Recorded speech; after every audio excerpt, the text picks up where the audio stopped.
নমস্কার বন্ধুরা, আশা করব তোমরা সকলে ভালো আছো।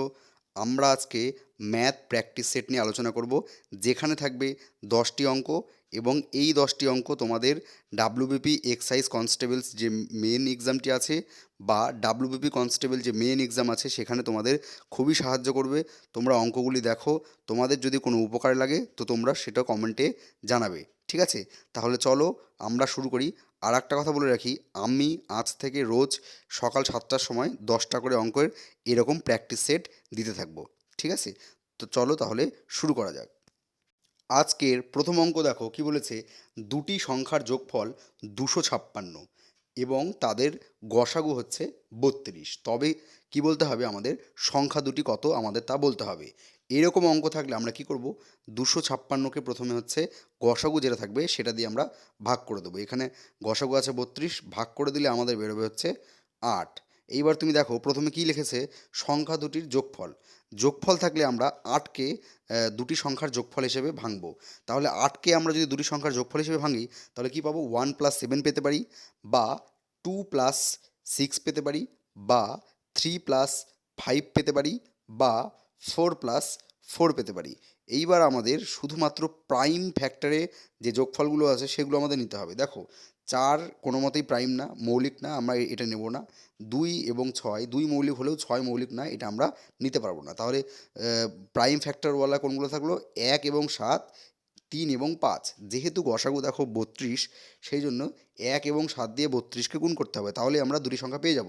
তাহলে 32 32, আর 32কে যদি আমরা 7 দিয়ে গুণ করি তাহলে কত হবে, 7 দুগুণে 14, 4 হাত থাকলো 1, 3 7 21, আর 1 22, 224। অর্থাৎ একটি সংখ্যার পেয়ার হলো 32 এবং 224। আবার দেখো আমরা যদি 3 দিয়ে গুণ করি তাহলে 32কে 3 দিয়ে গুণ করলে 96, আর 5 দিয়ে গুণ করলে 160। এইবার অপশানের মধ্যে এই চারটের মধ্যে যে কোনো দুটো থাকবে, যে দুটো থাকবে সেই দুটো তোমরা অ্যান্সার করে দেবে। ঠিক আছে, নেক্সট অঙ্ক দেখো কি বলেছে, কোনো সংখ্যাকে 121 দ্বারা ভাগ করলে 25 অবশিষ্ট থাকে। এবার ওই একই সংখ্যাকে যদি আমরা 11 দ্বারা ভাগ করি তাহলে কত অবশিষ্ট থাকবে এটা আমাদের বলতে হবে। ঠিক আছে, তাহলে দেখো এরকম অঙ্কের ক্ষেত্রে আমরা কি করব, প্রথমে কত অবশিষ্ট ছিল 25, সেটাকে আমরা কি করব, লাস্টে যত দিয়ে ভাগ করতে হবে সেটা দিয়ে ভাগ করে দেবো। 11 দিয়ে ভাগ করতে হবে, তাহলে আমি 25কে 11 দিয়ে ভাগ করে দেবো। 11 দিয়ে ভাগ করলে আমার কী হবে, 11 দুগুণে 22, আর আমার হাতে অবশিষ্ট 3 পড়ে থাকবে। তাহলে এই অবশিষ্ট 3 যেটা থাকবে সেটাই আমাদের অ্যান্সার হবে। ঠিক আছে, এটা ভেরি ইজি অঙ্ক। নেক্সট দেখো কি বলেছে, এক ক্রিকেটার তার 10তম ইনিংসে কত করে, 100 রান করে। ঠিক আছে, এবং এতে তার গড় রান কত বৃদ্ধি পায়, 8 বৃদ্ধি পায়। ঠিক আছে, তাহলে আমাদের বলতে হবে 10তম ইনিংসের পর ওর রানের গড় কত। তো আমরা ভেবে নেব যে 9তম ইনিংস পর্যন্ত ওর রানের গড় হচ্ছে এক্স। ঠিক আছে, তাহলে রানের গড় যদি এক্স হয় তাহলে 9তম ইনিংস পর্যন্ত ওর রানের সমষ্টি কত হবে, 9 × এক্স। কারণ আমরা জানি গড়কে যদি সংখ্যা দিয়ে গুণ করি তাহলে আমরা কী পাবো, সমষ্টি পাবো। ঠিক আছে, এইবার আমি কী লিখবো, 10তম ইনিংসে ওর রান কত হলো 100, তাহলে 10তম ইনিংসে ওর মোট রান কত হলো 9x + 100। আবার দেখো এতে কি ওর কী হয়েছে, ওর যে গড় রান ছিল তা কত বৃদ্ধি পেয়েছে, 8 বৃদ্ধি পেয়েছে। তাহলে আগে গড় রান ছিল এক্স, এখন গড় রান হচ্ছে 8। ঠিক আছে, 8 বৃদ্ধি পেলো +8। ঠিক আছে, এটা কি হলো, এটা হচ্ছে 10তম ইনিংসের পর। অর্থাৎ আমি যদি এটাকে 10 দিয়ে গুণ করি তাহলে আমি মোট রান পাবো। তাহলে বাঁ দিকের মোট রান আর ডান দিকের মোট রান কী হবে, সমান হবে। তাহলে এটা আমরা এখন যদি সিম্পলিফাই করি তাহলে আমরা কী পাবো, এক্স এর ভ্যালু পেয়ে যাবো। ঠিক আছে, এখান থেকে আমরা এক্স এর ভ্যালু কত পাবো, এক্স এর ভ্যালু পাবো আমরা হচ্ছে 20। তার মানে ওর হচ্ছে 9তম ইনিংস পর্যন্ত রানের গড় ছিল 20। আমাদের তা চাইনি, আমাদের চেয়েছে 10তম ইনিংসের পর রানের গড় কত হবে। তার থেকে আমরা কী করবো, 8 যোগ করে দেবো, তাহলে আমাদের হবে 28। এটাই হবে এই অঙ্কের অ্যান্সার। ঠিক আছে, নেক্সট অঙ্ক দেখো কি বলেছে, একটি বাক্সে 5 টাকা, 2 টাকা এবং 1 টাকার মুদ্রার সংখ্যার অনুপাত কত, 3:4:5। যদি বাক্সে মোট 507 টাকা থাকে তাহলে বলেছে কোন মুদ্রা কটি রয়েছে, আমরা সেটা বের করব। দেখো অনুপাতগুলো কত, মুদ্রার সংখ্যার অনুপাত 3:4:5।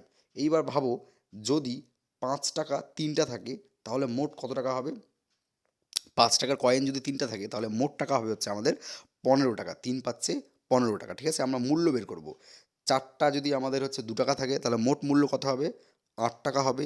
সেরকমভাবেই 5টা যদি 1 টাকা থাকে তাহলে মোট মূল্য হবে আমাদের 5। এইবার আমরা এগুলো সব যোগ করে দেবো, যোগ করে দিলে আমাদের কত বের হবে, 15 × 8 = 23 যোগ 5 28, অর্থাৎ মোট মূল্য আমাদের বেরোলো হচ্ছে 28। আর অঙ্কে মোট মূল্য কত বলেছে? 560। তাহলে আমরা এখান থেকে কী লিখব? 28 এর ভ্যালু 560, একের ভ্যালু কত হবে? 560কে আমরা 28 দিয়ে ভাগ করলে কত হবে? 20, অর্থাৎ 1 এর ভ্যালু হচ্ছে 20। এবার অনুপাতের অঙ্কের ক্ষেত্রে আমরা জানি যে 1 এর ভ্যালু যত হবে তাহলে আমাদের অঙ্ক বেরিয়ে যাবে। তাহলে 1 এর ভ্যালু যদি 20 হয়, তাহলে দেখো সংখ্যার অনুপাত কত আছে? 3:4:5। তাহলে আমরা প্রথমে 3কে 20 দিয়ে গুণ করবো, তারপরে 4কে 20 দিয়ে গুণ করবো, আর তারপরে 5কে 20 দিয়ে গুণ করবো। তাহলে 3কে 20 দিয়ে গুণ করলে হবে 60, অর্থাৎ 5 টাকার সংখ্যা আছে 7টা, ঠিক আছে, 60টা। 4কে আমরা যদি 20 দিয়ে গুণ করি তাহলে কত হবে? 80, অর্থাৎ 2 টাকার সংখ্যা আছে হচ্ছে 80টা। আর 5কে যদি 20 দিয়ে গুণ করি তাহলে হবে 100, অর্থাৎ 1 টাকা আছে 100টা। তো এই অঙ্কের উত্তর হবে কত? 60টা, 80টা, 100টা। বোঝা গেল? খুবই সুন্দর অঙ্ক। তো দেখো আমি প্রত্যেকটা চ্যাপ্টার থেকে একটা একটা করে অঙ্ক দিয়েছি, ঠিক আছে, মোট 10টা চ্যাপ্টার থেকে 10টা অঙ্ক, ঠিক আছে। নেক্সট দেখো কি বলেছে, একটি শরবতে সিরাপ এবং জলের অনুপাত হচ্ছে 3:1। এবার কি বলেছে, ওই শরবতের কত অংশ তুলে নিয়ে তার পরিবর্তে সম পরিমাণ যদি জল ঢালা হয় তাহলে কি হবে? সিরাপ এবং জলের অনুপাত সমান হবে। তো এরকম অঙ্কে আমাদের আগে খুবই কষ্ট দিয়েছে, ঠিক আছে। তো আগের মতো করে আমরা করব না, স্মার্টলি সলভ করব। তাহলে প্রথমে আমরা কী লিখব? সিরাপ এবং জলের অনুপাত কত? 3:1। এবার দেখো লাস্টে বলেছে সমান হবে। কোনো অঙ্কে যদি বলে যে অনুপাত সমান হবে, সমান হওয়ার মানে কি? 1:1 হবে। সমান হওয়া মানেই 1:1 হওয়া, ঠিক আছে। এইবার দেখো আমরা কি করব? মিশ্রণ তুলে নিয়ে জল ঢালবো, ঠিক আছে। মিশ্রণ তুলে নিয়ে কী ঢালবো? জল ঢালবো। আমরা সিরাপ তুলবও না, সিরাপ ঢালবও না, ঠিক আছে। তাহলে কি সিরাপের পরিমাণটা আমাদের কী করতে হবে? সমান করতে হবে। দেখো প্রথমে সিরাপের পরিমাণ 3 আছে, পরেরটাতে 1 আছে। এইবার আমরা জানি অনুপাতকে আমরা যে কোনো কিছু দিয়ে গুণ করতে পারি, ঠিক আছে। তাহলে আমরা দুটোকেই কী দিয়ে গুণ করবো? 3 দিয়ে গুণ করবো, কারণ অনুপাতকে যে কোনো একটাকে গুণ করা যায় না, করলে দুটোকেই গুণ করতে হবে, ভাগ করলে দুটোকেই ভাগ করতে হবে। তো আমরা এখানে সিরাপটাকে মেলানোর জন্য কী করব? 3 দিয়ে দুটো অনুপাতকেই গুণ করে নেব, তাহলে 3:3 হবে। আর আগে কত ছিল? 3:1। এইবার দেখো সিরাপ দুটোতে কী আছে? সমান আছে, 3 করে আছে, ঠিক আছে। সিরাপ এখানেও 3, সিরাপ পরেরটাতেও 3 আছে। এইবার দেখো আমাদের জলের চেঞ্জ হয়েছে। জল কি হয়েছে? প্রথমে ছিল 1 আর পরে হয়েছে 3, অর্থাৎ আমাদের জল কত বেড়েছে, মানে আমরা জল কত পরিমাণ ঢাললাম? পরে দুই অংশ ঢাললাম, ঠিক আছে, 2 পরিমাণ জল ঢাললাম। এবার দ্বিতীয়তে শরবত কতখানি থাকলো? দ্বিতীয়তে শরবত হচ্ছে থাকলো 6 পরিমাণ, ঠিক আছে, 6 পরিমাণ। তাহলে আমরা যদি অংশ বের করতে চাই তাহলে 2কে কী করবো? আমরা সিম্পলি 6 দিয়ে ডিভাইড করে দেবো। তাহলে কত হবে? 1/3, অর্থাৎ এই অঙ্কের উত্তর হবে 1/3 অংশ, ঠিক আছে। 1/3 অংশ তুলে নিয়ে সমপরিমাণ জল ঢাললে কী হবে? অনুপাত সমান হবে, ঠিক আছে। নেক্সট দেখো এ এবং বি এর মাসিক আয়ের অনুপাত হচ্ছে 5:6 এবং তাদের জমানোর অনুপাত বা সেভিংসের অনুপাত হচ্ছে 2:3। যদি তাদের মাসিক খরচ যথাক্রমে 8,000 এবং 9,000 টাকা হয় তাহলে তাদের মাসিক আয় কত? এই অঙ্ক এক্স ধরে করা যাবে, ঠিক আছে, এক্স ধরে সোজা হয়ে যাবে, আমি এক্স ধরবো না, ঠিক আছে। দেখা যাক এই অঙ্ক শর্ট নিয়মে করা যায় কি না। তাহলে দেখো ইনকাম মানে আয়, আয় কত অনুপাত? 5:6। তারপরে দেখো সেভিংস মানে জমার অনুপাত কত হচ্ছে? 2:3। আর এক্সপেন্ডিচার মানে খরচ কি বলেছে? 8,000 9,000, অনুপাত করলে কত বেরোবে? অনুপাত করলে আমাদের বেরোবে 8:9। তাহলে এক্সপেন্ডিচারের অনুপাত হচ্ছে 8:9। এইবার দেখো আমরা কি করব? আমরা কি জানি যে ইনকাম থেকে আমরা যদি এক্সপেন্ডিচারটা বাদ দিই তবে আমাদের কি হবে? সেভিংস বেরোবে বা জমা বেরোবে। তাহলে আমি প্রথমে ইনকামের অনুপাতটা লিখব, তার নিচে এক্সপেন্ডিচারের অনুপাতটা লিখব, লিখে কি করব? বিয়োগ করার চেষ্টা করব, ঠিক আছে। বিয়োগ করে আমি 2:3 আনার চেষ্টা করব। দেখো 5 থেকে 8 আমি বিয়োগ করতে পারবো না, ঠিক আছে। তার মানে কি প্রথমের অনুপাতকে কিছু না কিছু দিয়ে গুণ করতে হবে। গুণ করে যদি আমি 2:3 আনতে পারি তাহলে কি হবে? আমার অঙ্ক আর করার দরকার নেই, ঠিক আছে, আমি অপশান দেখেই বলে দেবো। তাহলে দেখো প্রথম অনুপাতকে আমি 1 দিয়ে গুণ করলে যা আছে তাই পাবো, এটা আমি করতে পারছি না। তাহলে আমি হিট অ্যান্ড ট্রায়াল মেথডে কী করবো? 2 দিয়ে গুণ করে দেখবো যে 2 দিয়ে গুণ করার পর কি মিলছে। তাহলে দেখো 2 দিয়ে গুণ করলে কত হবে? আমার 5 দুগুণে 10 হবে, আর এদিকে 6 দুগুণে 12 হবে, ঠিক আছে। আর নিচে আমার এক্সপেন্ডিচার তো সেম, এক্সপেন্ডিচার হচ্ছে 8:9। এইবার দেখো বিয়োগ করে দেখো 10 থেকে 8 বাদ দিলে কত হবে? 2।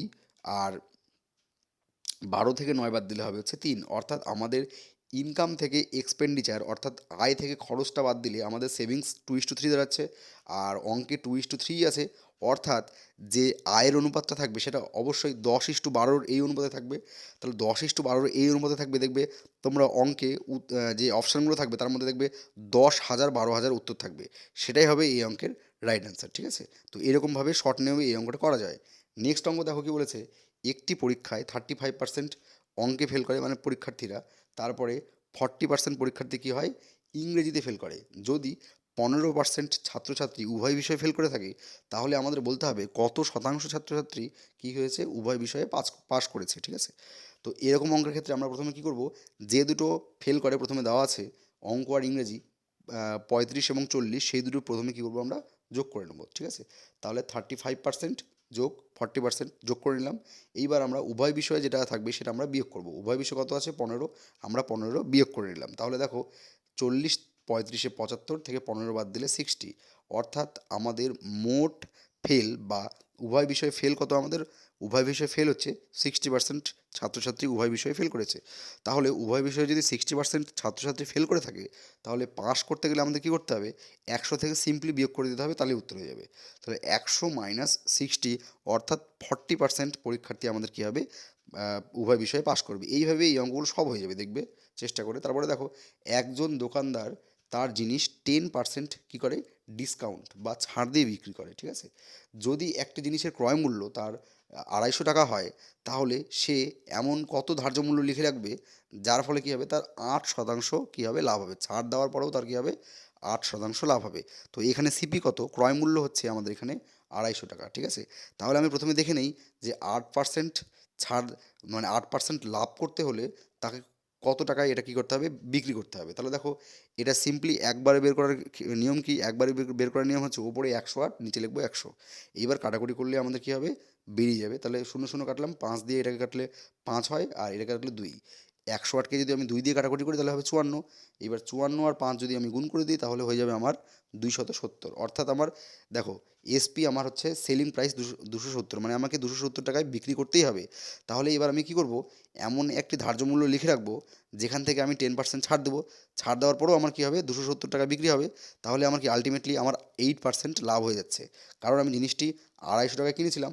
তাহলে এবার আমাদের বের করতে হবে সেই ধার্য মূল্যটা কত, যেখান থেকে আমাকে 10% ছাড় দিলে আমার কি হবে, 270 বের হবে। ঠিক আছে, তো দেখো আমি চেষ্টা করি। তাহলে দেখো, আমি যদি ধার্য মূল্যটা যদি 100 ধরি, ঠিক আছে, তাহলে 10% ছাড় দেওয়ার পর আমার বিক্রয় মূল্য কত হয়, 90 হয়। তাহলে আমরা এটাই ঘুরিয়ে লিখব যে 90 টাকা যদি বিক্রয় মূল্য হয়, তাহলে ধার্য মূল্য হয় 100 টাকা। ঠিক আছে, 90 টাকা যদি বিক্রয় মূল্য হয় তাহলে ধার্য মূল্য হয় হচ্ছে 100 টাকা। 1 টাকা যদি বিক্রয় মূল্য হয়, আমাদের ধার্য মূল্য কত, আর 270 টাকা যদি আমার বিক্রয় মূল্য হয়, তাহলে ধার্য মূল্য কত। এই সিম্পলি ঐকিক নিয়মটা করলেই আমাদের কী হবে, অঙ্কের অ্যান্সার বেরিয়ে যাবে। তাহলে দেখো কত হবে, 100/90 ইন্টু 270। এইবার 0 0 ক্যান্সেল করব। ঠিক আছে, 0 0 ক্যান্সেল হয়ে গেল। এইবার 9 দিয়ে যদি আমি 27কে কাটাকুটি করি তাহলে আমার বেরোবে 3। 3 আর 100 গুণ করলে আমার বেরোবে হচ্ছে 300। অর্থাৎ ধার্য মূল্য আমি কত লিখে রাখবো, 300 লিখে রাখবো, তারপরে আমি 10% ডিসকাউন্ট দেবো, তাতেও আমার কী হবে, 8% লাভ হবে। নেক্সট অঙ্ক দেখো, একটি ট্রেন একটি নির্দিষ্ট দূরত্ব একটি নির্দিষ্ট গতিতে সম্পন্ন করে। ঠিক আছে, যদি এখন অর্ধেক দূরত্ব দ্বিগুণ সময় অতিক্রম করে থাকে, তবে বর্তমান গতি এবং প্রকৃত গতির কী হবে, অনুপাত আমাদের চেয়েছে। তাহলে এই অঙ্ক করার ক্ষেত্রে আমরা কী করব, দূরত্বটাকে ধরবো ডি, নির্দিষ্ট যে দূরত্ব সেটাকে আমরা ডি ধরবো, আর নির্দিষ্ট যে হচ্ছে সময় সেটাকে আমরা হচ্ছে টি ধরবো। বোঝা গেল। এইবার আমাদের গতিবেগের সূত্র হচ্ছে S equal to speed equal to D by T, দূরত্ব বাই সময়। তাহলে S equal to D by T, তার মানে প্রকৃত যে আমার গতিটা হবে সেটাকে আমি যদি আমি এস বা S1 দিয়ে বলি, তাহলে সেটা আমার হবে ডি বাই টি। ঠিক আছে, এইবার পরের ক্ষেত্রে আমার দূরত্ব কী হয়েছে, ডি বাই টু অর্ধেক হয়ে গেছে, ডি বাই টু হয়েছে। আর সময় আমার কী হয়েছে, দ্বিগুণ হয়েছে, 2t হয়েছে। ঠিক আছে, তাহলে আমি এখানে লিখবো S2, আগেরটাকে আমি S1 ধরবো, আর এই গতিটাকে আমি ধরবো S2। তাহলে আমার কী হবে, দূরত্ব কত, ডি বাই টু ওপরে, আর নিচে হচ্ছে 2t। এইবার ওপরের 2টা নিচে চলে আসবে, অর্থাৎ আমাদের সেকেন্ড যে গতিটা S2টা কত হবে, ডি/40। এইবার আমরা কী করব, সিম্পলি বর্তমান গতি মানে দ্বিতীয় গতির সাথে আমি প্রথম গতির কী করব, অনুপাত করে দেবো। তাহলে দ্বিতীয় গতি আমার কত, ডি/40 ইস্টু দিয়ে আমি কী লিখবো, ডি/টি। ঠিক আছে, দেখো ইস্টু মানে কি, সমান সমানের মতো কাজ করে। আমি কি করব, নিচে নিচে ডি ক্যান্সেল করে দেবো, নিচে নিচে টি আর ওপরে ওপরে ডি ক্যান্সেল করে দেবো। তাহলে 1/4 1 বেরোবে। আমি যদি কোনাকুনি গুণ করে দিই তাহলে আমার কী বেরোবে, 1:4, বা আমি যদি দুটো অনুপাতকে 4 দিয়ে গুণ করি তাহলে আমার কী বেরোবে, গতির অনুপাত 1:4। নেক্সট লাস্ট অঙ্ক দেখো আজকের, একটি কাজ করতে এ বি এর থেকে কি হয়, 5 ঘন্টা বেশি সময় নেয়, ঠিক আছে। তারা দুজনে যদি একসাথে কাজ করে তাহলে আবার 6 ঘন্টা সময় লাগে। এবার বলেছে তবে এ কাজটি একা কতদিনে করবে। দেখো, বি এর থেকে এ এর 5 ঘন্টা বেশি সময় লাগে, তাহলে বি এর সময় যদি আমি এক্স ঘন্টা ধরি, তাহলে এ এর সময় হবে আমার x+5 ঘন্টা। এইবার আমি অঙ্কগুলো কীভাবে করি, এলসিএম বের করি। এলসিএম বের করলে এই যে সময়গুলো দেওয়া আছে এগুলোর এলসিএম বের করলে আমার ডাব্লু বের হয়। তাহলে এলসিএম কী হবে, এই দুটো সিম্পলি গুণ হয়ে যাবে, কারণ এই দুটো তো কোনো ফ্যাক্টর নেই। তাহলে ডাব্লু আমাদের কত হলো, x × x+5, অর্থাৎ টোটাল ওয়ার্ক আমাদের হলো x × x+5। এইবার আমি এ এর এফিসিয়েন্সি বের করবো আর বি এর এফিসিয়েন্সি বের করবো। তাহলে এ এর এফিসিয়েন্সি কত হবে, টোটাল ওয়ার্ককে এ এর যে সময়, এ এর সময় কত x+5 দিয়ে যদি আমি ভাগ করে দিই তাহলে আমি কী পাবো, আমি এ এর এফিসিয়েন্সি পাবো। দেখো, x × x+5কে আমি কী করবো, x+5 দিয়ে ভাগ করব, কারণ এ এর সময় হচ্ছে x+5। তাহলে কত হবে, এ এর এফিসিয়েন্সি হবে হচ্ছে এক্স। সিম্পলি এইভাবে দেখবে বি এর এফিসিয়েন্সি কত হবে, x+5ই হবে, ঠিক আছে। এইবার দেখো, যেহেতু তারা দুজনে একসাথে কাজ করবে তাহলে কী করবো, আমরা দুজনের টোটাল এফিসিয়েন্সিটা বের করব। তাহলে টোটাল এফিসিয়েন্সি কত হবে, দেখো একজনের এক্স আর একজনের x+5, টোটাল এফিসিয়েন্সি হবে এক্স যোগ x+5, বোঝা গেল। দুজনের এফিসিয়েন্সি কত হবে, এক্স যোগ x+5, কারণ এ এর হচ্ছে এক্স, বি এর x+5, তাহলে টোটাল এফিসিয়েন্সি হচ্ছে 2x/5। এইবার দেখো, আমি যদি টোটাল ওয়ার্ককে 2x+5 দিয়ে ভাগ করে দিই তাহলে আমার কি, দুজনের সময় বেরোবে, মিলিত সময়টা আমার কত দিয়েছে, 6 ঘন্টা। তাহলে সেটা আমি কি করব, প্রশ্নানুসারে বা শর্তানুসারে লিখে দেবো। আমি এই অঙ্কের ক্ষেত্রে অত কিছু লিখবো না, তাহলে আমি কী লিখবো উপরে, x × x+5, ঠিক আছে। টোটাল ওয়ার্ক হলো, এবার টোটাল ওয়ার্কের দুজনের মিলিত কত, 2x+5 দিয়ে আমি কী করবো, সিম্পলি ভাগ করে দেবো। 2x+5কে আমি এখানে আবার আচ্ছা আমি লিখেই নিই, x+x+5 লিখে নিলাম, সমান সমান কি, দুজনের সময় কত লেগেছে, 6 ঘন্টা। এবার যদি আমি কোনাকুনি গুণ করে দিই তাহলে x² + 5x একদিকে হবে, আর একদিকে হবে 12x + 30, 5×6 কত হবে, 30। তাহলে x² - 7x - 30, এটা যদি আমি মিডল টার্ম করি তাহলে এক্স এর একটা পজিটিভ ভ্যালু বেরোবে, একটা নেগেটিভ ভ্যালু বেরোবে। তো পজিটিভ ভ্যালুটা আমরা নেব, সেটা হচ্ছে 10, অর্থাৎ বি এর সময় লাগবে হচ্ছে 10 ঘন্টা। আমাদের এখানে এ এর সময় চেয়েছে, তাহলে এ এর সময় কত লাগবে, 10 + 5 অর্থাৎ 15 ঘন্টা, অর্থাৎ সেই কাজটি করতে এ এর 15 ঘন্টা সময় লাগবে। তো আজকের মতো প্র্যাকটিস সেট এই 10টি অঙ্ক আজকে এখানেই শেষ হলো। কালকে আবার আমি সকাল 7টার সময় 10টা অঙ্ক নিয়ে আবার হাজির হব। তোমাদের যদি উপকার হয় তো তোমরা অবশ্যই সেটা কমেন্ট করে জানাবে কেমন লাগছে আর অঙ্ক বোঝা যাচ্ছে কিনা, ঠিক আছে। তো ধন্যবাদ সকলকে, সকলে সুস্থ থাকো এবং শিখতে থাকো।